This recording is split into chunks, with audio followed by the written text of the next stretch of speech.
E a gente dá liberdade para ir para frente com base nos números que nós temos. Nós não acordamos de noite assim, temos um sonho, de manhã, vamos fazer isso aqui funcionar. Não tem isso. Olha, nós não estamos falando de negócio, nós estamos falando de pessoas. Né? Olha quanto que a gente mudou. Antigamente a gente contratava e mandava embora, tinha sobrando gente. Hoje tem gente sobrando, muita dificuldade de contratar e de reter, pior ainda. Né? E muito do que eu sofri foi por não ter planejado lá atrás. Hoje a gente vê isso com muita clareza. A gente não faz nenhuma ação sem se planejar, sem ser um orçamento, quanto eu vou gastar, quanto eu vou lucrar, aonde eu vou ganhar dinheiro, em que ponto, qual é o ponto da curva que eu vou atuar.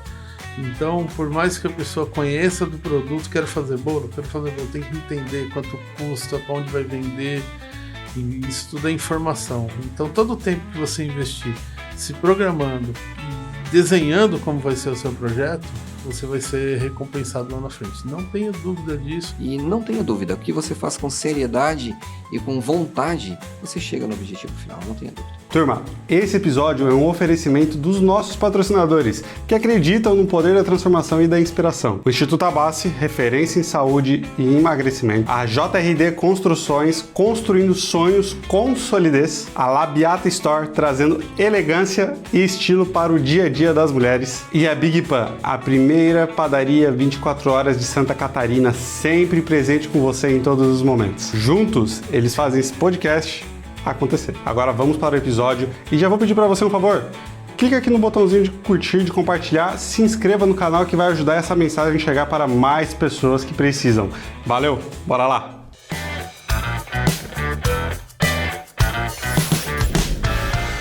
Nunca coloco o dinheiro na frente, sempre procuro trabalhar e o resultado vem com o tempo. Essa é uma das frases de um dos nossos convidados de hoje, que nessa mesa aqui tem mais de 30 anos de experiência na área da segurança. E isso não inclui tanta parte de segurança eletrônica, segurança industrial, diversas áreas ali.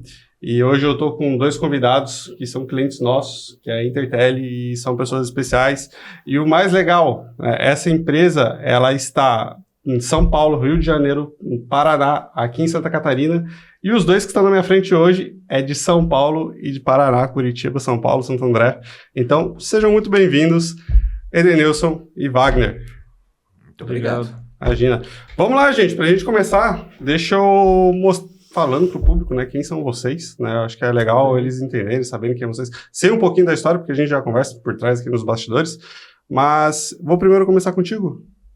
Fala um pouquinho quem é você, quem que é o Edenilson, como que surgiu a carreira profissional do Edenilson. Conta um pouquinho pra gente. Minha carreira profissional começou fazendo estágio na área de eletrônica, quando eu ainda cursava o curso técnico, né? Já me identifiquei com essa área de comunicação, na época era interfones, telefones, né? E rapidamente entendi que o espírito empreendedor me levou para o caminho de empreender e criar a primeira empresa, que já foi a Intertel. Começou bem simples, no fundo de quintal, né? A gente sempre fala isso, que a Intertel é uma empresa que começou no fundo do quintal da casa da minha mãe. E ali eu me identifiquei com esse mundo de empreendedorismo e de criar e de gerenciar uma empresa.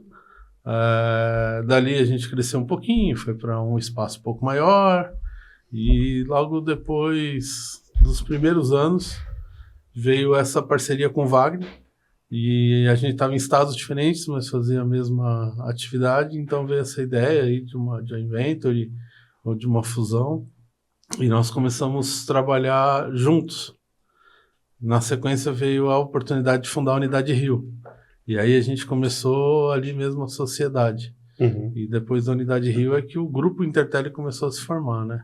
Depois veio a Unidade Santa Efigênia, uma unidade em Campinas, que a gente teve durante um tempo, depois a gente decidiu recuar aquela ação, e agora, mais recentemente, nos últimos anos, a Unidade Santa Catarina. Legal.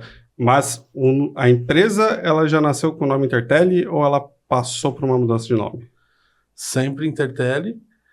O que mudou foram os nossos logos, né, que você vê no nas mídias sociais aí, que era o primeiro logo que foi desenhado pela Evelyn ainda à mão, que era um telefonezinho estilizado ali, todo doentinho, né? E aí ele foi migrando. Em algum tempo nós tínhamos as identidades de cada unidade. Cada unidade tinha a identidade da Intertel Paraná, da Intertel Rio, com símbolos mais regionais. Depois a gente chegou na ideia de que tinha que ter uma identidade visual só para todo o grupo, né? Mas sempre foi Intertel. Não, top. E o Wagner, como começou quando entrou na Intertel? Como que foi a carreira do Wagner até entrar na Intertel? Conta um pouquinho para nós. Foi bem interessante. Eu fiz escola técnica, né? Fiz Cefet. E naquela época a gente não tinha muitas opções, né? E para mim, principalmente, terminou o segundo grau, ou a gente ia para carreira de vendedor de camisa ou coisa parecida, ou fazia escola técnica. Era bem complicado. Mas acabei fazendo a eletrotécnica a princípio, depois eletrônica e mecânica. Isso no Paraná, né? Isso lá em Curitiba, né? Na unidade nossa lá de Curitiba. E trabalhei em algumas empresas multinacionais, viajei a América Latina inteira, fazendo instalação de máquinas de papel ondulado de celulose, tipo Klabin, Trombin, essas coisas. E surgiu a oportunidade de trabalhar com a Intelbras. Era um mercado de PBX na época muito pungente, né? Antigamente linha telefônica era um absurdo de caro. Muito caro. Uma linha telefônica você comprava um carro, comprava um apartamento, né? Então a dificuldade das empresas de trabalhar com esse tipo de tecnologia era grande. E como eu vim da área industrial, para mim era muito simples, muito fácil. E aí entrei nesse mundo, né, da telecomunicação, mais voltado para o PBX, e surgiu a oportunidade de trabalhar com a Intelbras, como laboratório da Intelbras na época, né, que ficava num distribuidor. Tinha um conceito um pouquinho diferente antigamente, e a partir do momento a Intelbras determinou que tinha que separar isso, e acabei indo para a parte técnica, ficando só com o laboratório. E na época a Intelbras fazia muitas reuniões dos laboratórios aqui na fábrica. E na primeira ou na segunda vez que a gente já se encontrou, batemos olhos e, putz, vocês dois vão ser os representantes nossos para falar com a diretoria da Intelbras. E sempre era isso, sempre era isso. O Wagner e o Denilson, fala o Denilson e o Wagner, né? Destino juntou ali, né? Sempre. Aí a gente olhava um para o outro, as ideias coincidiam, né? Nós percebemos que a gente tinha estruturas parecidas e naquela época a gente já gostava de otimizar, né? Sim. Então vamos aplicar as melhores práticas que a gente tem nas unidades. Em um determinado momento a gente precisava de um software. Naquela época software era um absurdo, nossa, era terrível, caro, poucos Isso em que faziam. ano? Isso em 98, 99. Nossa, estava bem no início lá ainda. Bem no início. As redes de computadores eram com cabo coaxial que se coligava um no outro, assim, era incrível, né? E o Windows 3.11, trabalhar nessas plataformas era complicado. Mas a gente começou a ter as mesmas ideias, a gente viu que a plataforma que a gente usava mesmo, então vamos dividir custo. Então aí que começou, né? Começou a gente a se entender, digamos assim. Em um determinado momento, a gente achou por bem fazer essa joint venture, né, visando ser a maior empresa do mercado para esse segmento da Intelbras. Esse sempre foi o nosso objetivo, ter qualidade e olharmos sempre para o futuro. E logo após já veio a unidade do Rio de Janeiro, que foi uma proposição da própria Intelbras para nós, junto com um gerente comercial na época, né, do Rio de Janeiro. E gostamos do negócio, fundamos. Depois foi para Campinas, uma região meio complicada. Depois nós fomos para Santa Efigênia, e daí uma unidade bem específica para atender um mercado específico lá para a Intelbras naquele setor. E por último agora para Santa Catarina. Então, essa é a nossa... Aí você falou de nome, né? A empresa que o Wagner dirigia começou com outro nome, que era Central Paranaense. E aí, quando a gente partiu para esse caminho da joint venture, de estar mais próximo das empresas, aí a gente decidiu por um nome e optamos pelo Intertel, que era um nome menos ligado a uma região, né? Mais nacional. Mais nacional. Mas tu, quando começou na carreira profissional, já começou como empreendedor? Ou passou para uma outra empresa? Pouco tempo, trabalhei pouco tempo em algumas empresas como estagiário, depois como técnico eletrônica, mas Ainda com 19 anos eu já imaginava que Caraca. o caminho era empreender. E você trabalhou um tempo no mercado e depois também entrou para o empreendedorismo ou não? Quando eu comecei, naquela época, quem fazia o tal do Cefet, do Centro Federal de Educação Tecnológica, já saía, ou no segundo grau mesmo, você já era empregado, você era muito solicitado pelo mercado, né? Uhum. E eu tive oportunidade, antes de me formar, de já ir para uma empresa multinacional. Então, eu fiquei uns 5, 6 anos nessa empresa, e lá tive muitas especializações, né? Antigamente tinha tal de CLP, que era uma coisa, nossa, de outro mundo. E a gente já trabalhava AutoCAD, naquela época estava começando os computadores, e eu já trabalhava com AutoCAD.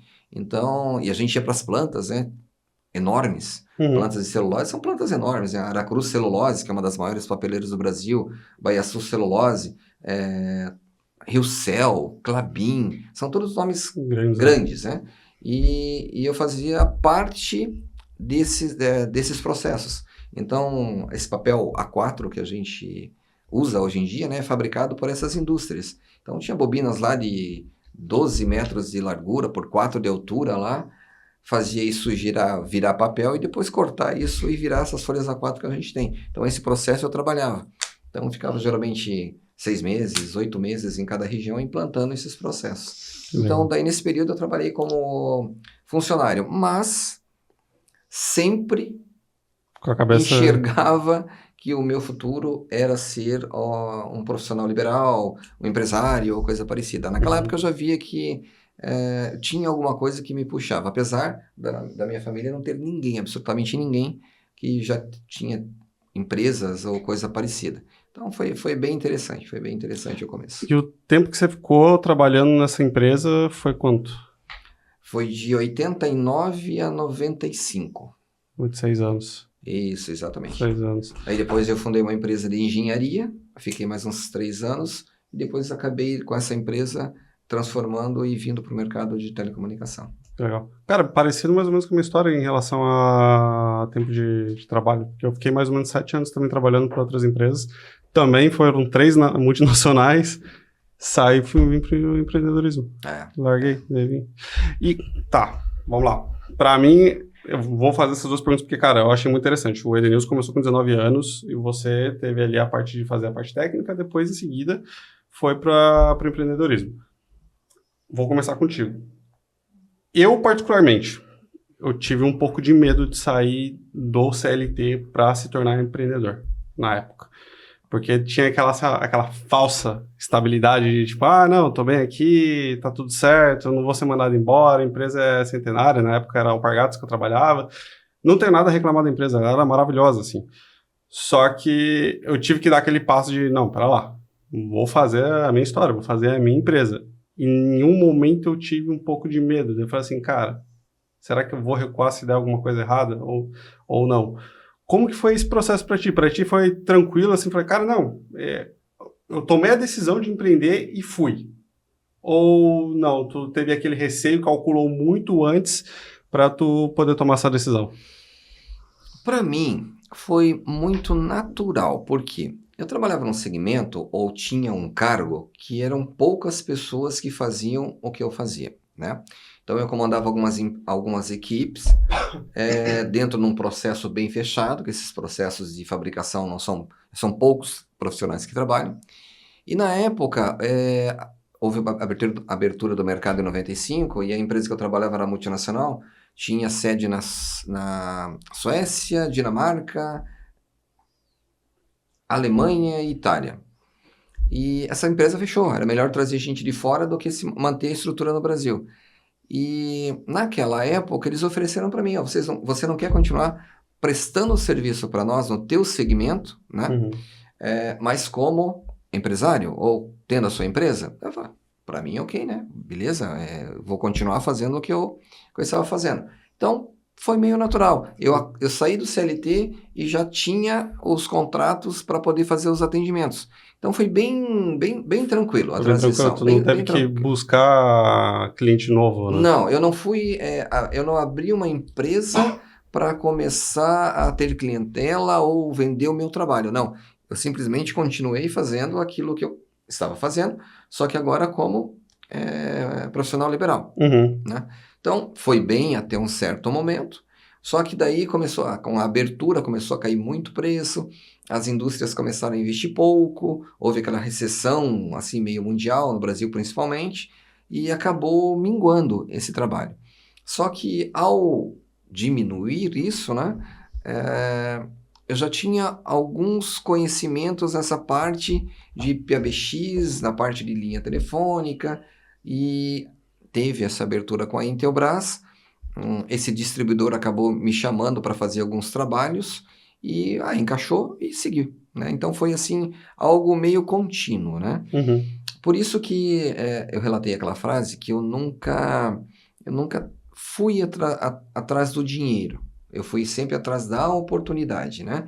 Vamos trabalhar, vamos fazer que a recompensa vem. Mas, então, se você perder muito tempo pensando no dinheiro, você não tem tempo de pensar nos melhores métodos, melhores processos e, consequentemente, você prestar um bom serviço, né? Então, nessas empresas internacionais, uma coisa que eu aprendi é boa postura, saber falar, comunicação, saber se comunicar, com certeza, e principalmente prestar um bom serviço. Quando eu trouxe essa postura para dentro do mercado, já senti uma certa diferença, porque os concorrentes na época que instalavam PBX, o cara era muito simples, né? Ele não se vestia bem, ele não tinha a ferramenta certa, ele não tinha a postura certa, não era claro com o seu cliente. E quando eu comecei a esboçar essas características, o pessoal começou a entender que eu estava num nível um pouco maior. Aí comecei a cobrar mais caro, naturalmente, por tudo isso que você tem. Começamos a ter mais pessoas voltadas para o segmento, e aí encaixou, aí foi embora. Top, que legal. E da tua parte? Tu começou aos 19 anos, foi a primeira coisa ali, vamos dizer assim, né? Cara, entrei no ramo ali, no trabalho, e foi pra parte de empreendedorismo.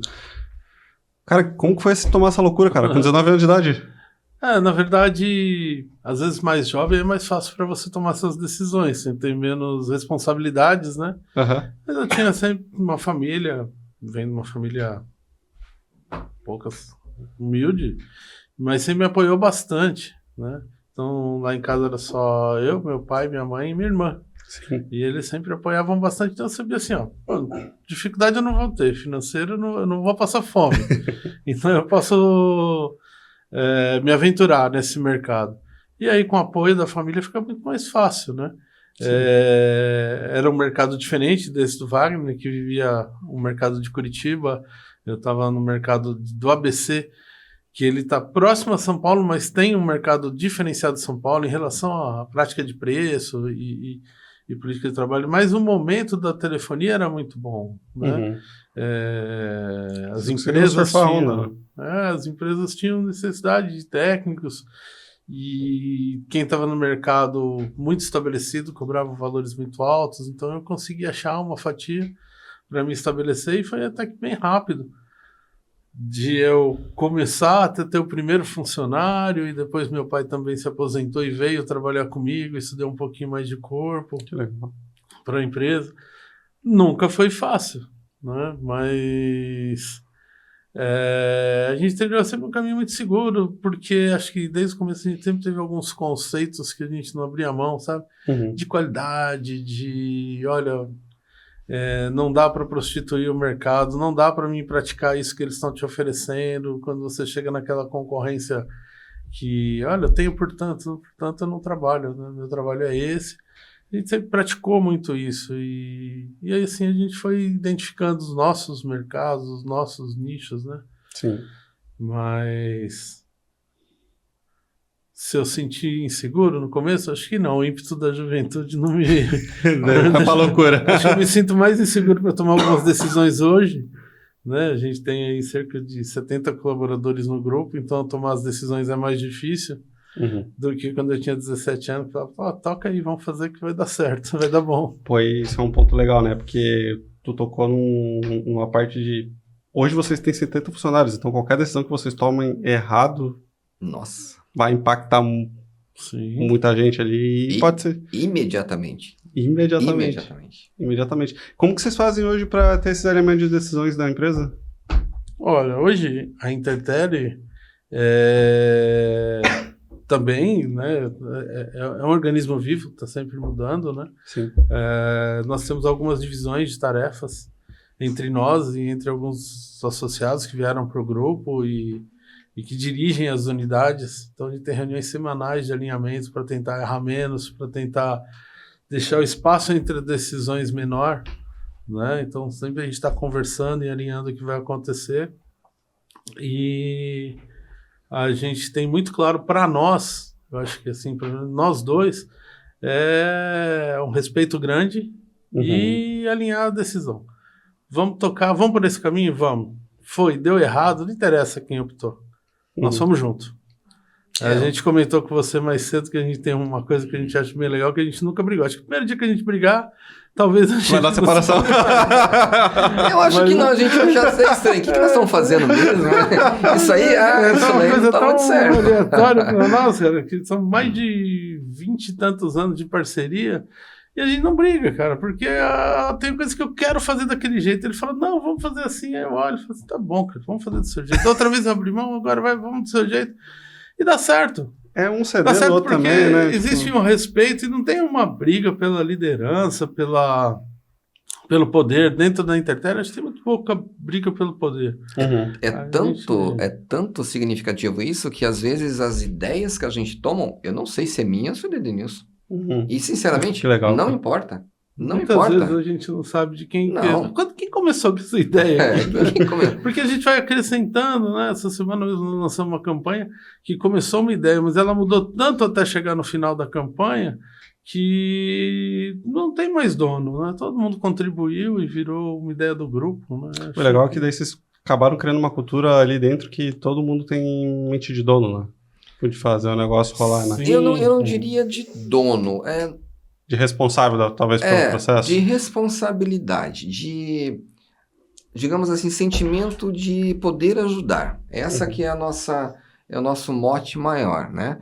Tanto que as reuniões que nós temos, segunda-feira é sagrada de diretoria, então nós reunimos lá e todos colocam as ideias. Todos, independente. É boa ou ruim, não importa. É a ideia, né? Então aí a gente arredonda, nós temos muitos dados, nós aprendemos a trabalhar com números, isso é uma coisa que nós fazemos questão. O Edenilson, principalmente, ele que essa gestão de software, de números, fica mais à mão dele. Primeiro porque ele está do lado do nosso desenvolvedor. Então nós temos BIs de todos os segmentos, de todos os setores. Setor pequenininho, sim, se gera receita, nós temos BI. Setor maior, tem 2 ou 3 BIs dentro daquele BI. Então, assim que é feito a nossa gestão. E por ter isto nas mãos, então as ideias fluem mais fácil. Então, quando é apresentada uma ideia, mas esse BI está indicando isso, então nós estamos, né, cientes do que vai acontecer.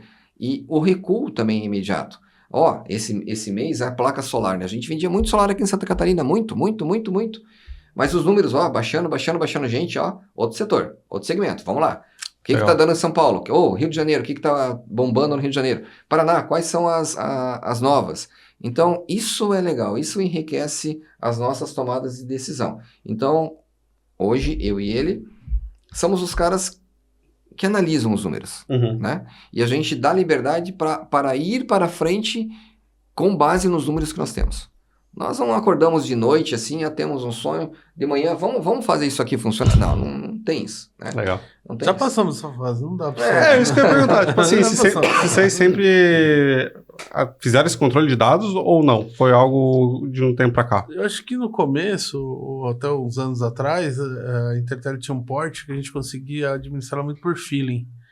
Sabe? Eu acho que o caminho é esse. Wagner, vamos tentar isso? Não, vamos tentar aquilo. E a gente ia fazendo. Quando, com o aumento, e principalmente a quantidade de colaboradores, a gente sentiu a responsabilidade de ser mais responsável nas tomadas de decisões. Sim. E também mais transparente para as equipes, sabe? Quando você começa uma empresa muito jovem como eu comecei, você tem todo carinho, todo aquele senso de poder sobre o negócio, você tem dificuldade de abrir os números para os colaboradores. Às vezes não quer abrir o faturamento para quer abrir o faturamento. O cara vai ficar falando saber quanto que a empresa fatura e tal. Mal sabe que faturamento nem é lucro. Não. Não, mesmo porque não é a questão de abrir. O nosso funcionário, ele está com capacidade de analisar aquilo, né? Hoje, digamos, se nós faturamos 1 milhão e gastamos 1 milhão, a receita é zero. Exato. É zero, né? Então, aonde que a gente ganha com isso? Ou o que que a gente ganha? Ou os nossos funcionários têm essa gestão desses números? Justamente para olhar aonde que estão os erros. Nós precisamos abrir para eles também, para eles nos dizerem aonde que nós estamos errando. Estamos comprando mal? Estamos comprando mal. O tempo de execução está ruim? O tempo de execução está ruim. O orçamento versus o executado está certo? Como é que a gente vai tomar decisão se a gente não abrir os números? Sim. Não tem como. Exato. Humanamente, a gente vai até um certo nível. Né? Agora, no detalhe, igual, esses dias estava em reunião lá com o Júlio em Curitiba e nós pegamos uma situação do Mercado Livre lá, que a gente tem um segmento voltado para isso, que nós nunca imaginamos que estava acontecendo. E foi pela abertura dos números que nos indicou. E foi uma funcionária lá de 1 ano que nos indicou, olha, está acontecendo um probleminha aqui, ó. Né? Então, a gente precisa, né? Nós chegamos ao ponto de que todos fazem diferença dentro da estrutura. E nós primamos por isso, né? Administração participativa, né? A gente participa, o pessoal abre os números e as coisas para as pessoas que precisam ver e entender e ouve, né? Lá no final, na última linha, a gente ainda influencia até um certo nível. Mas, como eu te falei, é um exercício de desapego, né? Sim. Quando você começa esse negócio e tem aquilo ali tudo embaixo do braço e vai vendo que tem que se desapegar. Mas hoje, cada vez mais a gente trabalha nisso, até por conta de entender que em pouco tempo nós vamos ter sucessão, né? Dentro do grupo. Nós estamos numa fase que logo, logo outras pessoas vão estar à frente do grupo. Então, se a gente não partir para essa formação de sucessores e desse estilo de administração mais participativo, eu acho que nosso negócio não existiria mais. Né? Acho que é até legal para renovar o sangue também da empresa, né? Eu tomo por exemplo, a Olsen, que é uma empresa daqui de Santa Catarina, uma das maiores aqui sobre cadeiras odontológicas, produtos odontológicos, e a gente fez uma visita técnica faz 1 mês, mais ou menos. A gente foi lá, e quem estava lá dando essa visita técnica era o César e a Elisa, né? O César foi quem fundou. A Elisa era a filha dele, a filha mais nova. Só que ele começou esse papel de sucessão com ela e começou a treinar ela. Cara, a história é sensacional, assim. Tipo, é muito legal. Ela vai estar aqui com a gente também, ela vai gravar um episódio. Eu quero abordar isso com ela também. Porque, cara, é muito legal. Ele começou a preparar já a sucessão da empresa dele para uma pessoa, mas não foi qualquer pessoa. Foi uma pessoa de confiança dele. E teve que passar por um treinamento dele. Para quê? Porque tem muitos funcionários ali que dependem daquele trabalho, né? Sim. É igual a gente fala. Nós nos preocupamos com sucessão. Mas a gente não quer que a sucessão tenha 100% a nossa cara. Nós sabemos, a Intertel ela muda todos os dias, né? Os pensamentos que nós temos hoje, ou que nos mantiveram até hoje, não são os que vão levar a Intertel para frente, infelizmente. Ou felizmente, né? Então, nós pensamos muito nisso. Quais são as mudanças de mercado? Quem está no nosso lugar, como é que vai pensar? Né? Como é que a pessoa que entrar vai ter ideias que nós tivemos? Como é que ele vai incrementar isso e assim por diante?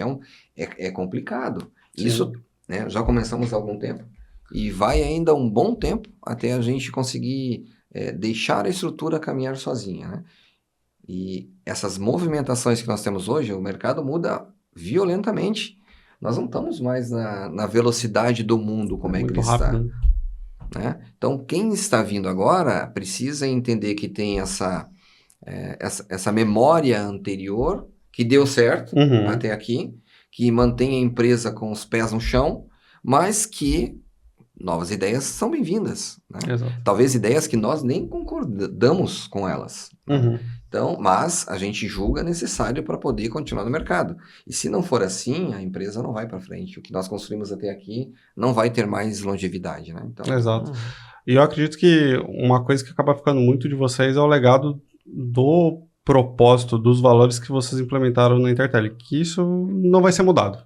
né? Isso aí dificilmente vai ser mudado, porque, cara, surgiu por um propósito e os valores da empresa são esses, né? Isso aí vai continuando. Deixa eu entrar num ponto que vocês comentaram, justamente sobre essa questão de confiança e tudo mais, porque hoje tem vocês dois como sócios, mas vocês têm mais 2 sócios, né? Sim. Que é o Júlio e o Jackson. O Jackson, né? isso. No início era só vocês dois.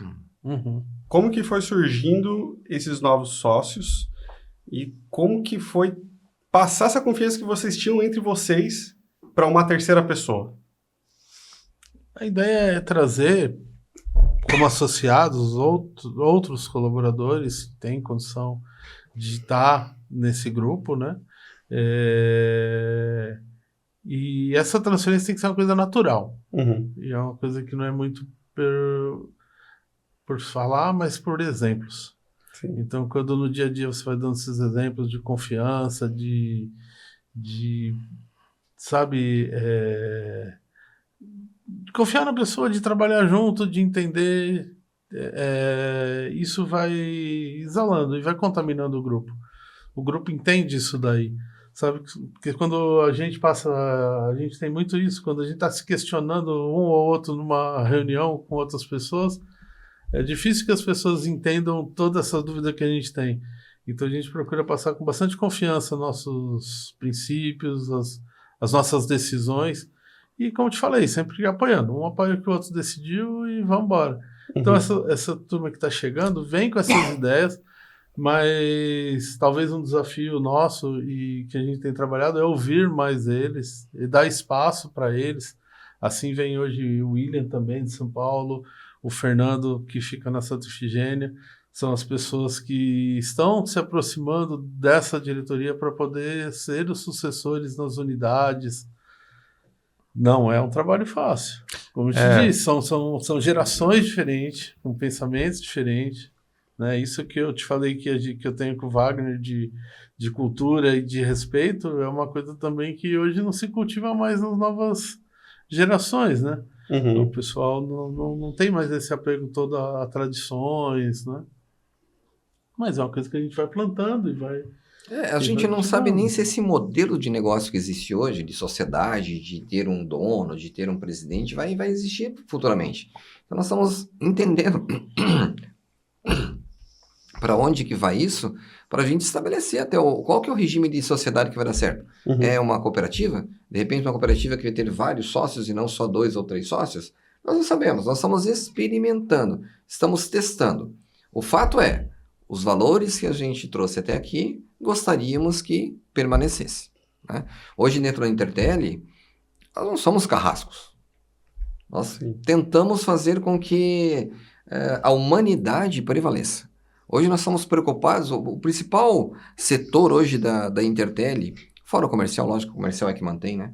Mas é o RH, é prover possibilidades para as pessoas, é prover motivos para eles ficarem dentro da empresa, é reter esse pessoal. O que mais a gente pode proporcionar para eles se sentirem bem dentro da empresa? Olha, nós não estamos falando de negócio, nós estamos falando de pessoas. Né? Olha quanto que a gente mudou. Antigamente a gente contratava e mandava embora, tinha sobrando gente. Hoje tem gente sobrando, muita dificuldade de contratar e de reter, pior ainda. Pior ainda, né? Mas o ambiente que a gente está criando para a Intertel é um ambiente para as pessoas se sentirem bem, elas passam a maior parte da vida delas dentro da Intertel, então é normal que a gente queira o bem delas e elas possam usar isso para benefício próprio, né? Então é o que a gente hoje tem trazido para as nossas decisões em todos os segmentos, é isso que a gente tenta fazer. Que legal. Tu trouxe um ponto ali sobre a questão de pessoas, eu acho isso sensacional. A empresa só vai crescer com pessoas, né? Claro, faturamento também tem que vir, né? A venda tem que acontecer, né? Não tem segredo, né? Não tem segredo, é o que faz a roda andar, né? Mas, trazendo esse ponto, assim, de pessoas, eu tive um papo uma vez com o Samuel Moreira e ele falou assim, cara, qualquer lugar que tu vá, vai ter uma plaquinha falando contrata-se, né? hoje, particularmente, eu vejo no nosso segmento ali, na parte de marketing, que é muito difícil tu achar alguém, não tô falando nem de parte técnica, tô falando de comportamental. O cara fazer a coisa certa, não precisa ter técnica. A técnica a gente ensina, né? O comportamento que já é complicado. No ramo de vocês, como que é isso? Vocês têm, como posso dizer, vocês têm essa dificuldade de encontrar alguém para alguns cargos específicos de técnico, ou vocês acabam optando assim, não, beleza, eu vou avaliar a parte comportamental e não técnica dele, porque isso aqui eu vou trabalhar depois. Aquela máxima de que a gente admite o cara pelas características técnicas e demite pelas comportamentais é super válida, né? Uhum. Você vai lá, faz aquela entrevista e vê o cara é excelente tecnicamente, mas depois não consegue trabalhar em equipe. Isso acho que afeta a gente, afeta todas as empresas, né? Então hoje a gente avalia pelo volume técnico que a gente tem, pela mão de obra técnica que a gente tem, os cargos técnicos a gente consegue contratar o cara sem tanta experiência e formar ele dentro da empresa. Mas principalmente eu preciso que ele tenha características de trabalhar em equipe e de responsabilidade. Essas são difíceis de se encontrar. Nós temos ainda o desafio das unidades, né? Uma hora eu estou entrevistando uma pessoa que vai trabalhar numa unidade do Rio de Janeiro, outra hora no Paraná, são pessoas diferentes, são culturas diferentes, São Paulo, Santa Catarina. E depois, quando eu trago essa pessoa para o grupo e vou treinar ela, também vou usar um cara de São Paulo, vou treinar alguém de Santa Catarina. Esses são desafios que nós temos encontrado. A gente tem parceiros para isso, a própria Intelbras é uma parceira muito forte para formação da mão de obra, né? Mas a parte administrativa já começa a ser um calcanhar daquilo, porque o nosso core é técnico, né? Sim. Então a gente tem, como eu te disse, uma qualidade técnica forte para formar. Já a parte administrativa, não. Né? Nós somos assim, menor número e talvez não tantos especialistas. Então, quando a gente vai trazer alguém, a gente tenta trazer alguém com uma formação um pouco melhor e com as características. Esse mercado é difícil para nós. Antigamente era interessante, a gente estava conversando esses tempos atrás, mas antigamente você tinha dificuldade de contratar alguém técnico, porque tinham poucas escolas que formavam técnicos. Mas quando você contratava, ele já vinha com um berço, ele era bem educado, eram pessoas assim que sabiam conversar, ou tinham um colégio bem feito, primeiro grau, segundo grau bem feitos, então nós não tínhamos dificuldade com o comportamento da pessoa. Nós tínhamos dificuldade com a parte técnica. Hoje, nós temos problema com o comportamental. A parte técnica, a gente dá um jeito de treinar. A gente tem muitos cursos, tem o YouTube da vida, tem os EADs da vida, tem um monte de coisa. Mas o comportamento dessa pessoa que vem para dentro da empresa, que ela não sabe dividir um copo, não sabe dividir um banheiro, não sabe conversar no telefone. Nós contratamos pessoas lá que elas... Pegar o telefone, ligar e falar com as pessoas, tem que fazer isso? Tem medo? Meu Deus, não, eu vou mandar mensagem. Eu vou mandar aqui uma mensagem para a pessoa. Não, liga e fala com ela. Não, isso é um absurdo. Então, mudou muito. Hoje em dia, nós contratamos muito mais pela decência da pessoa, pela educação, do que qualquer outra coisa. Aí a gente desenvolve, e isso também está difícil. Né? As pessoas estão vindo extremamente despreparadas para o mundo social. Sim. Muito. Cada vez mais. Muito. E não que elas não sejam educadas, Não. né? Elas às vezes não partilham dos nossos valores. Sim. Exato. Entendeu? Mas dentro dos conceitos elas são educadas, são simpáticas, mas... Antigamente, nos colégios, a relação que nós tínhamos, digamos assim, de pátio, de recreio, era de confraternizar mesmo, era estar junto. E hoje mesmo... tá aqui, né? E mesmo na porrada, ia fazer alguma coisa, brigava lá fora, mas tudo isso ensinava a gente. Hoje em dia, as pessoas estão no celular, elas não têm mais nenhum convívio social. Como é que a gente arruma isso? Exato. Como é que a gente traz isso para dentro de uma empresa e depois externa essa pessoa para falar com o nosso cliente? Complicado. É difícil, cara. Porque essa Gen Z que tá vindo aí, meu Deus do céu, cara. Nós temos uma fatia muito significativa da Intertele, que são de técnicos que atendem em loco. Então eu vou pegar um cara colocar o uniforme da Intertel dele por dentro da casa das pessoas, dentro da empresa das pessoas. É bem complexo, né? Se eu não treinar esse cara, se eu não confiar nesse cara, ele tá levando a nossa marca para dentro da casa das pessoas, né? Exato, pode descredibilizar em qualquer momento. Às vezes é um cara que não tem um bom caráter lá, pegar alguma coisinha que ninguém tá vendo, né? Fazer um serviço mal feito. Não diria nem isso. O nosso problema hoje maior é como esse técnico vai falar com o cliente. Porque o cliente não está preparado para falar com o técnico. Sim. Né? O técnico para chegar e falar assim para o cliente, olha, a sua instalação está muito ruim, ela está oxidada, etc. O cara leva isso para o lado pessoal. Sim. Não, você está falando isso da minha instalação, que absurdo é esse que você está falando da minha casa? Olha onde chega isso. E o técnico simplesmente ele está emitindo um parecer do que está no local. Então, às vezes a gente orienta o técnico assim, ó, não fale nada, só fale assim, ó, está com problema na sua instalação, ponto. Não esmiúce o caso, não abra, não deixe a pessoa achar que a gente está constrangendo a pessoa. Nós não estamos. Exato. O parecer é aquilo. Então não dá mais para a gente ser tão técnico com a pessoa. Tanto que a gente está desenvolvendo algumas IAs aí para falar com o cliente de forma eletrônica, procurando... Pegar os pareceres dos técnicos e transformar numa linguagem mais humana para passar para os clientes. Que legal. Está no nosso roadmap de desenvolvimento. Então, que a mensagem chegue melhor para o consumidor. Então, esse é o nosso desafio. Como é que a gente treina esse cara desse jeito? Então, nós estamos falando assim, ó, de relação pública, de falar com as pessoas. Até agora a gente não está falando da parte técnica. E nós vamos lá para resolver problemas técnicos. Nós temos que treinar o pessoal para entender a parte técnica, mas não. A relação, a comunicação que nós temos com as pessoas está sendo muito mais importante do que qualquer outra coisa. Eu julgo dizer que às vezes você vai num cliente, não resolve o problema, mas trata ele bem, é melhor do que você mandar um técnico que resolve o problema e o técnico vai embora. Exato. Olha que absurdo. E é nisso que a gente está se concentrando hoje em dia para oferecer esse pacote completo de ir, contentar o cliente, resolver o problema dele e dar por finalizado o serviço. E tudo isso para um preço justo. O preço ideal, né? É exatamente isso. Gente, deixa eu fazer uma pergunta para vocês também, entrando um pouco no quesito gestão. Porque, 70 funcionários, né?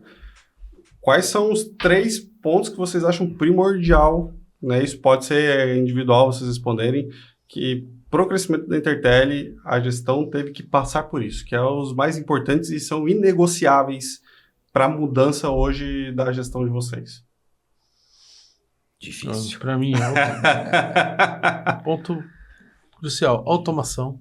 Sim. Sabe, a automação dos processos. Hoje, muitos processos são totalmente automáticos, não depende de pessoas, não depende de interação para acontecer. Eu acho que isso alavancou bastante para nós, como o Wagner disse, também a automação nos traz números, né? Sim. Transparência, tanto para os colaboradores, como eu falei ali, de abrir os números, tal, como para os nossos parceiros. Hoje um parceiro importante para nós, que é a Intelbras, ela tem acesso aos nossos números, às nossas decisões, né? E o cuidado com o cliente. Então, em alguns anos atrás, a gente criou um departamento de atendimento ao cliente, coisa que para uma empresa do porte de uma unidade nossa, seria difícil manter um colaborador só para esse fim. Mas quando a gente divide entre todas as unidades, e hoje, pela questão automação, a gente tem as unidades todas interligadas por voz, vídeo e por sistema. Então, a gente tem um departamento que só atende do atendimento ao cliente, o nosso saque. E isso pôde melhorar muito a nossa interação com o cliente. Sim. Então, eu tenho a informação, eu tenho a pessoa, né? E ela lida disso com transparência nessa informação. Que fala, né, com o consumidor. Fala com o consumidor. O cara está lá chateado, porque nós estamos num momento de consumo muito complicado. Porque o cara comprou um produto. O nosso forte é o pós-venda. O cara comprou o produto. Ele veio até a Intertel buscando a solução para um problema que ele encontrou. É uma chance de ouro que a gente tem de reverter essa imagem que ele está daquele produto. O serviço que a gente presta para o fabricante é isso, é pegar aquilo, atender de forma rápida, com preço justo, e resolver o problema para o cliente. Se eu não consigo fazer isso de forma rápida, eu já pego um cara que estava insatisfeito e potencializo isso. É o momento de ter alguém para agir. E aí é que eu falo, ter informação para esse cliente, ter a transparência, olha, isso está acontecendo por causa disso, é normal, você vai demorar mais tantos dias. Sim. E esse conjunto, essa ação, eu acho que tem feito o diferencial das nossas ações. Esse conjunto de ter informação, de ter o atendimento, de estar próximo do cliente, tem feito a Intertel crescer nos últimos anos. A ponto de a gente abrir essa parte de projetos, que no começo a gente só fazia parte de manutenção. Então, por estar próximo, por ter a confiança do cliente, a gente sentiu a necessidade, o mercado também nos abriu essa oportunidade de atuar com projetos, oferecendo uma solução, são os clientes de mais grande porte, né? E hoje acaba até sendo o nosso carro-chefe, né? Legal. Uma das situações que nós identificamos é que nós não podemos mais ter um negócio. Fala mais. A Intertel nasceu como laboratório. A gente consertava produto. Tá. Esse conserto de produto, pela característica do mercado, foi diminuindo. E isso nos mostrou algumas situações. E a situação que a gente mais vê hoje é que é melhor você ter vários pequenos negócios. Então, dentro da Intertel, nós temos vários departamentos. Nós temos departamento de laboratório, de conserto. Aí nós temos venda de peças de reposição. Aí nós temos atendimento ao consumidor, direto, o nosso atendimento externo. Aí nós temos vendas de produtos. Aí nós temos venda de projetos. Aí nós temos instalação de projetos. Então, tudo isso daqui são centros de custos diferentes que geram pequenas fatias. E a somatória disso é o que cria o bolo, que é o faturamento da Intertel. Se nós estivéssemos focados só no negócio lá atrás, hoje nós não teríamos esse grupo, nós não teríamos essa quantidade de pessoas e não estaríamos bem no mercado, de jeito nenhum. Cara, conta um pouquinho mais sobre isso, porque eu acho que é muito interessante a gente falar sobre isso, porque investidores, eles falam, nunca pode deixar todos os ovos numa cesta só. Não. E vocês viram... Pô, vocês saíram do laboratório, e aí vocês começaram a criar micronichos, vamos dizer assim, né? Colocou essas fatias. Como que surgiu isso? Como que veio a ideia, tipo assim, não, cara... Principalmente isso começou no Paraná.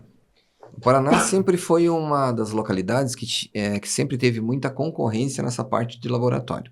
Por um motivo ou por outro, né? Então, o faturamento do laboratório era importante, e de repente foi diminuindo, nós fomos investigar as causas, e as causas sempre diziam, tem muita gente fazendo o que vocês fazem. Opa, então o que nós temos que fazer? Melhor. Então começou assim, ó, eu atendo 1.000 clientes, isso me dá quanto de rentabilidade? Tá, e se eu limpar essa carteira e deixar só os clientes significativos, quanto que eu vou ter de margem? Putz, eu vou ter menos pessoas trabalhando e vou ter uma margem maior. Opa, começou por aí. Então eu não preciso concorrer com o mercado inteiro. Deixa eu pegar a minha fatia de mercado, deixa eu cobrar o valor que o mercado pode me pagar e deixa eu investir nesse segmento. Beleza. O que mais eu posso fazer? Poxa, eu estou vendo que esse tipo de pensamento eu posso também ser voltado para o mercado de atendimento ao consumidor, que até então a gente não ia para o consumidor. Então a gente entendia assim, poxa, por que a Volkswagen tem uma concessionária Volkswagen? Todo mundo leva na concessionária? Não. Mas quem leva na concessionária? Putz, tem aquele segmento que leva na concessionária e faz questão. Opa, eu quero ser essa concessionária. Porque ali eles cobram caro, mas fazem um serviço decente, têm profissionais bons e correspondem ao que o mercado pede daquela fatia. Então, opa, atendimento. Aí depois, fomos para a parte de projetos. Nossa, então não tem só aquele projetinho pequeno, tem os projetos grandes. O mercado o mercado por si só, ele tem assim um monte de gente fazendo a mesma coisa. Opa, deixa eu sair desse mercado, não quero fazer a mesma coisa. Então deixa eu atender esses clientes que precisam de mais qualidade, que compactuam com o meu atendimento, que compactuam com o meu conserto. Opa, então a gente foi montando essas escalas e foi dando certo. Tanto que hoje os nossos segmentos são premium. Uhum. A gente gosta de atender aquele consumidor que paga pela engenharia que eu tenho, que paga pelos técnicos que eu tenho, que paga pelo produto que eu utilizo, que pagam pela infraestrutura que eu gasto e assim por diante. Então, a gente acabou seccionando tudo isso e criando vários departamentos menores, focado cada um para o mesmo tipo de segmento. Fizemos testes com, vamos assim dizer, com um nível um pouco mais popular. O resultado foi, nós trabalhamos o dobro, temos o dobro de funcionário e temos metade do faturamento. Opa! A conta não fecha. Indicativo errado. Exato. Indicativo errado. Então, quem que nos deu essa base? Os números. Os números que a gente controla. Então, o combustível, moto, técnico, ferramental, tempo de utilização, retornos, porque é um cliente que exige mais de você, porque ele paga menos e exige mais. Então, são fórmulas que a gente foi, com o tempo, entendendo. Sim. E fomos trazendo para a nossa realidade. De novo, números. Né? Desde a hora que entra um lead lá dentro da Intertel, nós temos o custo de um lead, o custo de um orçamento, quanto que a gente gasta até o fechamento do orçamento. Mas vocês não fecharam ainda. Não, mas é custo. Eu tenho hora técnica do técnico que foi levantar, eu tenho deslocamento, eu tenho a hora do meu comercial e desenvolvimento, eu tenho do meu engenheiro, tem toda a composição, né? Que o pessoal não leva em conta isso. Exato. Fora, antes disso, né? Como que ele chegou até você? Se foi por uma rede social, se foi pelo Google, certeza. Que vocês tiveram um custo também para estar publicando e aparecendo para esse cara. É isso. Sabe? Então, até o nosso curso de marketing. Investimento. Inclusive, em outubro, a gente já vai... Pra você ter uma ideia, nossa empresa, agora em outubro, vai fazer o orçamento anual do ano que vem. Bom. Nós já estamos projetando o que nós vamos gastar para o ano que vem, para a gente ter esses números, né? E mês a mês, o nosso fechamento mensal indica lá quanto que eu executei, mas tem a outra tabela, o quanto que eu projetei. Putz, mas eu projetei isso, estou executando isso... Por que está dando erro? Né? Ou margem negativa? Ou por que está dando margem positiva? O que foi tão bom que deu aquele resultado? Então, nós chegamos nesse nível de análise para poder ter esses micro departamentos que somados dão a receita que a gente tem hoje no dia a dia. É legal que nesses exemplos que você falou, é nítido que qualidade não é quantidade. Não. Nem um pouco. Não. Porque vocês, por exemplo, tem os 1.000 clientes lá, só que, o tanto que dava dor de cabeça pra você e a quantidade que você tinha que contratar, o faturamento era mais baixo. E a nossa mão de obra, ela é muito específica. Ela depende de muitos treinamentos. Então, quando eu treino um técnico, eu não treino um técnico para um segmento. Então, o técnico hoje nosso, ele sabe solar, ele sabe do veicular, ele sabe do PBX, ele sabe da câmera, do DVR, ele sabe do controle de acesso, computador, ele sabe do software. E como é que eu pego um técnico desse e vou mandar para um cliente cobrando uma hora técnica, digamos, praticada pelo mercado? Não tem como.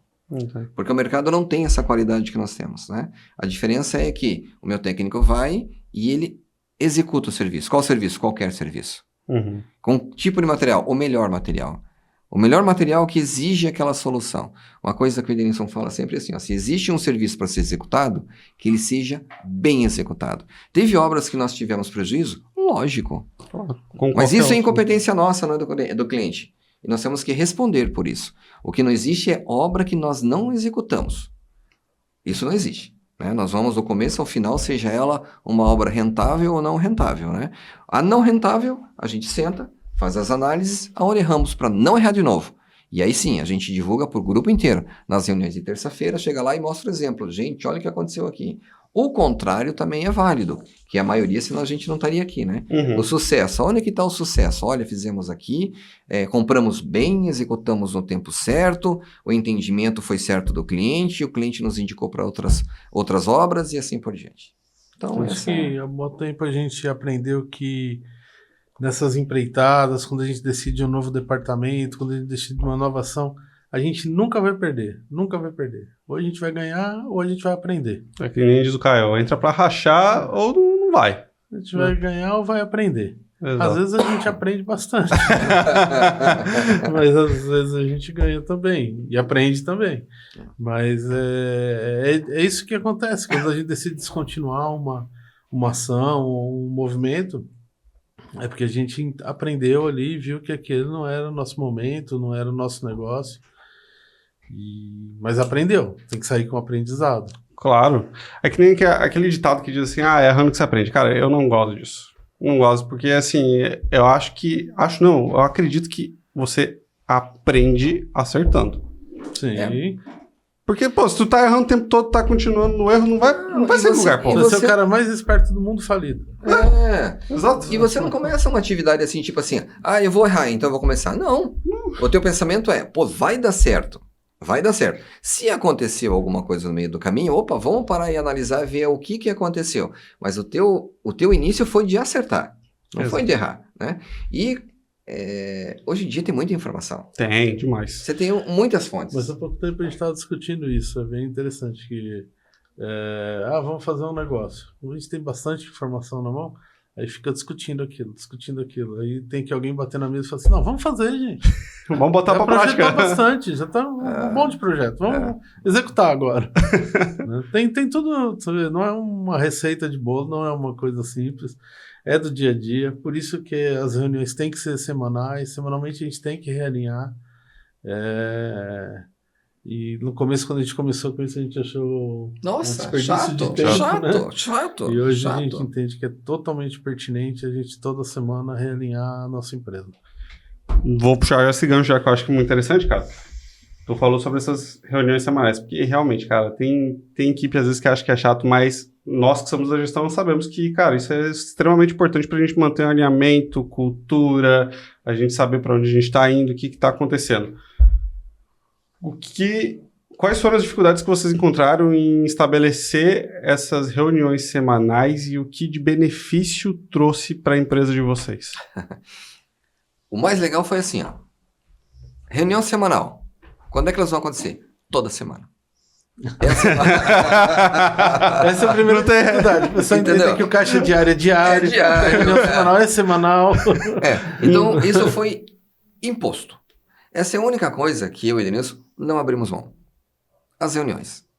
Elas foram determinadas e elas tiveram que existir por um motivo. Se elas tiveram que existir, é porque são necessárias. Então, se elas são necessárias e é importante para a empresa, ninguém para elas. Sim. Então, às vezes, eu não estou, às vezes o Edenilson não está, às vezes nós dois não estamos, mas e as reuniões? Acontece. As reuniões, ela tem horário para começar e tem horário para terminar. Pode terminar antes? Pode. Ela pode ser uma reunião de 15 minutos? Pode. Mas ela tem que acontecer. Mas nunca é hoje em dia. Não. A gente traz os assuntos para a reunião. Então, quando você vê um desvio que aconteceu durante a semana, fala que legal discutir isso aqui com o pessoal. E aí, uma pessoa que está na unidade Rio sabe o que está acontecendo em Santa Catarina, o que deu certo, o que deu errado. Isso é rico. Sim, não é? A gente poder dividir isso é rico demais. Não, e essa troca de informação que nós temos, assim, na velocidade que nós temos, São Paulo, tudo acontece em São Paulo. E rápido. Rápido. Começou a vender veicular aonde? São Paulo. Começou na São Paulo. Então, São Paulo levanta a bandeira. Olha, tá ruim esse segmento. Não sei o que está acontecendo. Opa, as outras unidades. Ih, tá vindo para cá. Vai acontecer aqui também. Ou o contrário. Curitiba tem algumas características diferentes de São Paulo, do Rio de Janeiro e Santa Catarina. E as soluções que a gente tem que criar para lá serve como base também para Santa Catarina, Rio de Janeiro e São Paulo. Né? Não é perdido. E se está acontecendo e está dando certo numa localidade, vamos multiplicar para as outras. Mas quando isso? Toda semana. Um paradigma que a gente demorou para quebrar foi esse de que isso não funciona em Curitiba. Não, isso não funciona em Santa Catarina. Cara, essa técnica tem que funcionar aqui, tem que funcionar ali, tem que funcionar tudo, dependendo de quem está gerindo. Negócio é negócio, cliente é cliente, empresa é empresa, tem que funcionar em todo lugar. E acho que hoje isso está mais disseminado entre o time, sabe? Eu diria assim... Pelo menos ouço menos essa desculpa. Hoje em dia o pessoal não tem mais como dar desculpa, né? A gente está em 2025, né, pô? Pelo amor de Deus, né? Vamos lá, né? O foguete dá ré, cara. Pelo amor de Deus, o pô. O foguete dá ré. O cara quer me dar desculpa ainda, pô. Então, mas é mais cultural, é comportamental, é característica das pessoas da região, né? Então, às vezes a pessoa tem digamos lá do Rio de Janeiro, tem um olhar diferente. Ok, tenha o olhar diferente, mas aceite as informações que nós estamos trazendo. Aceite que dá certo em todos os lugares. Aceite que aquilo que você acha que não vai funcionar, pode ser que funcione, porque nós já testamos em outros lugares. Quantos projetos nós já tiramos da gaveta, aqueles projetos assim que esse não vai dar certo, deixa para cá. Opa, esse agora aqui pode ser que dê certo. Estamos em outros tempos, em outro formato. Vamos dar só uma mudada aqui e vamos tentar implementar de novo. Então, isso é rico. Exato. Isso é importante. Então, acho que a gente ganha muito com essa troca de informação, muito mesmo. E são essas reuniões que trazem isso semanalmente para o conhecimento de todos. Todo mundo participa? Todo mundo é obrigado a participar. Mas a única coisa que podem tirá-los da reunião é se tem algum outro cliente que está provendo algum negócio. Então, essa é a desculpa perfeita. Só que daí a gente sabe que existe um relatório, que tem um lead, que tem uma visita que foi marcado pelo cliente em tal data. Ok, é justificável. Se não é isso, a reunião acontece e a pessoa tem que estar na reunião. É assim. Mas a constância de propósito, que foi o começo da sua pergunta, né? Como é que você conseguiu essa constância de propósito de ter a periodicidade das reuniões? É o mais difícil para todos os projetos. Você começar ele, manter ele com a constância. E essa era uma dor, sempre foi uma dor latente da Intertel, começar um projeto e seguir. E para nós dois aceitarmos isso. Começa de nós não darmos exemplo, né? A gente fala assim, essa caneca tem que ser aqui. Você, não, tá, é verdade, aqui ela fica bem. Aí na semana que vem ela tá aqui. Na outra semana eu falei assim, mas por que essa caneca tá aí? Na semana já não tinha mais nem a caneca. E aí depois a gente começou a se cobrar para que partisse de nós a constância de propósito com as ações, né? E as reuniões também, para que elas acontecessem. Assim a gente tem reunião com os times, né? Nós temos vários times divididos para fazer as ações diferentes, cuidar desses micronegócios, como você falou.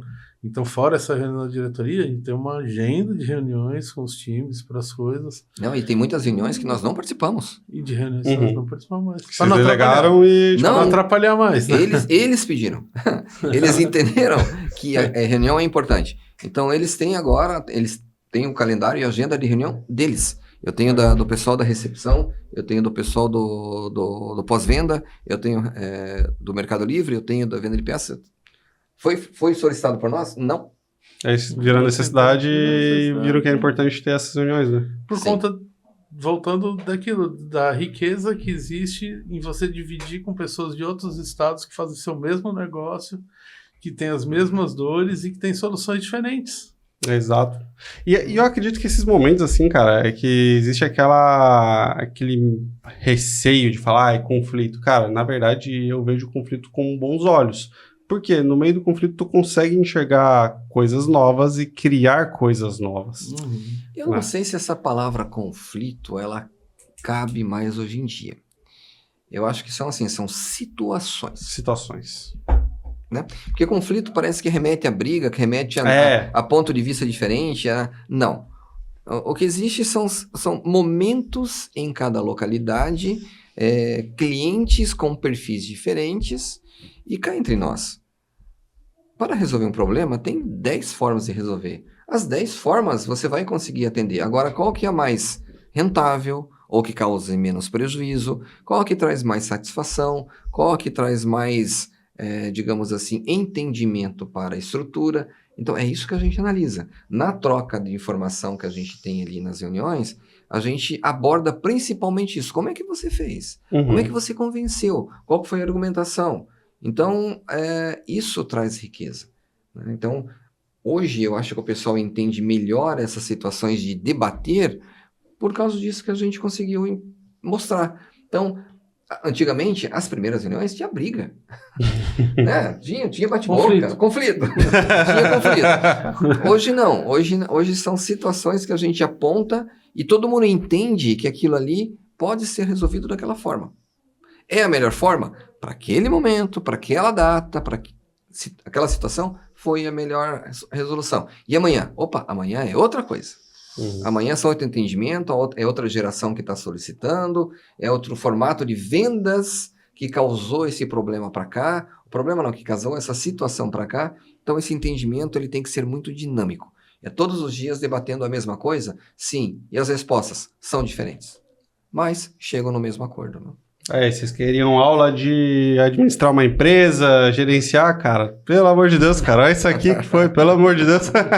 Muito bom, gente. Nossa, obrigado, tá? Obrigado por ter dado essa aula. Acho que vai ser muito rico para um monte de gente. E a gente tá chegando nos momentos finais do nosso podcast. Eu falei pra vocês que passava rápido, né? Mas já? Aqui, ó. E a gente já tá aqui 1h05 já, pra você ter ideia. Foi muito rápido. O Wagner fala demais.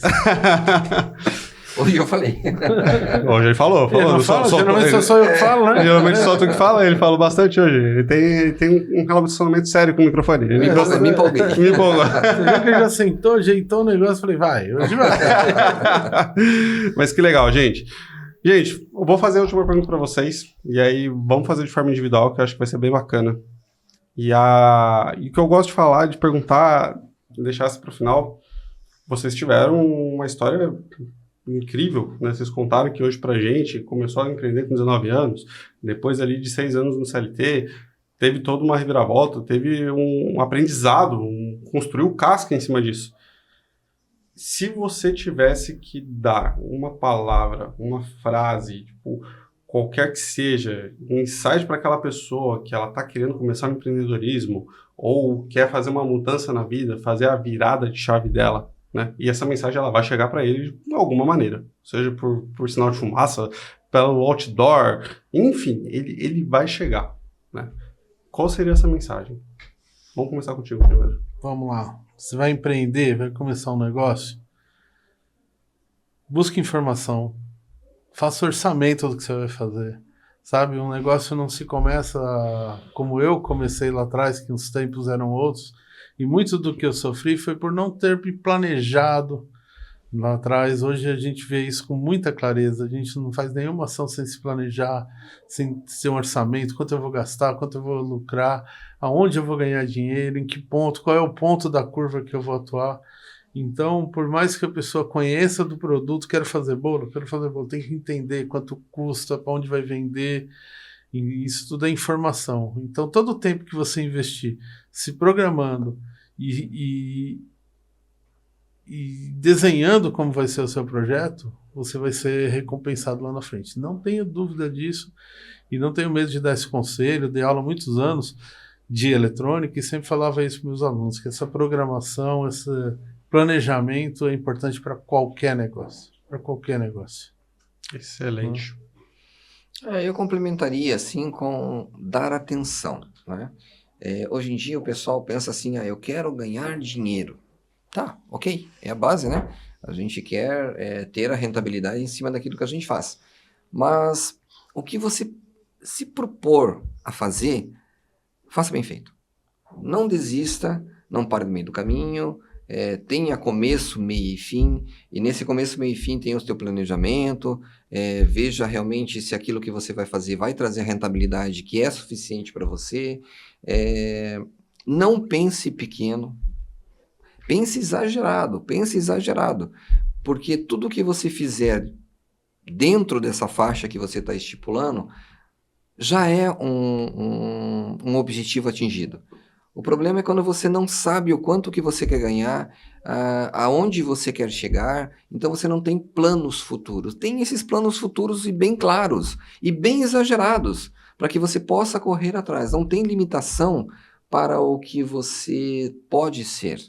Né? Isso está dentro da gente. Se a gente tem muita força, a gente vai longe. Se a gente tem uma força moderada, a gente também vai, dentro dessa moderação, chegar no lugar. E se a gente tem pouca força, e essa força é suficiente para você sobreviver dentro daquilo que você quer como objetivo, ok. Mas tenha sempre esse pensamento futuro e invista nele. Acredite em você e não tenha dúvida. O que você faz com seriedade e com vontade, você chega no objetivo final, não tenha dúvida. Que isso, hein, gente? Eu votaria num cara desse. Eu votaria, né? Gente, muito obrigado. Obrigado mesmo, Denilson. Obrigado por ter vindo, aceitado o convite. Wagner Nobre, também, obrigado. Nós que agradecemos. Eu não esperava isso. Não, nossa, foi maravilhoso, cara. Não esperava, nós achava que era tão interessante. Primeiro podcast nosso, né? Espero que tenha outros, gostei. Com certeza, vamos fazer outros. Bacana, com certeza. Bacana. E, gente, se o pessoal quiser acompanhar vocês, conhecer um pouco mais de vocês, onde que eles procuram, onde que eles acham? Nós temos todas as redes sociais possíveis, né? Facebook, Instagram, o @Intertele, Grupo Intertele. Recentemente TikTok.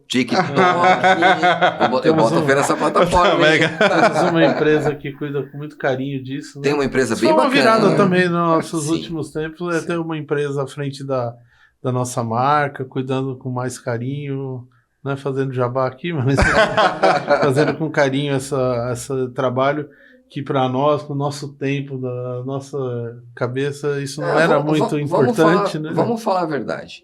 Dentro de todos os segmentos que a gente cuida, nós não temos habilidade para isso. Nós já tentamos. Para marketing. Para marketing. Nós já tentamos, nós já fizemos logo, manualmente, já fizemos papelaria, nós já fizemos um monte de coisa. Nada disso se manteve até hoje. Nada.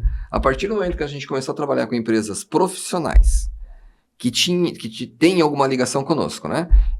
Que conhecem a nossa empresa, e a gente pode dar a nossa atenção e confiar principalmente nessas empresas, aí começou o negócio a dar certo. Aí a gente começou a ter tempo para fazer aquilo que a gente sabe fazer de melhor, que é a gestão e fazer o nosso negócio crescer. Então, essa parte significante da nossa empresa que faz a gente ir para frente, tendo parceiros bons, né, realmente parceiros de sangue, faz com que a gente tenha liberdade e tempo para a gente investir mais nas coisas que a gente sabe fazer. Eu tinha falado suas palavras finais. Já? Tá bom. Mas complementou. Faz falando da BF.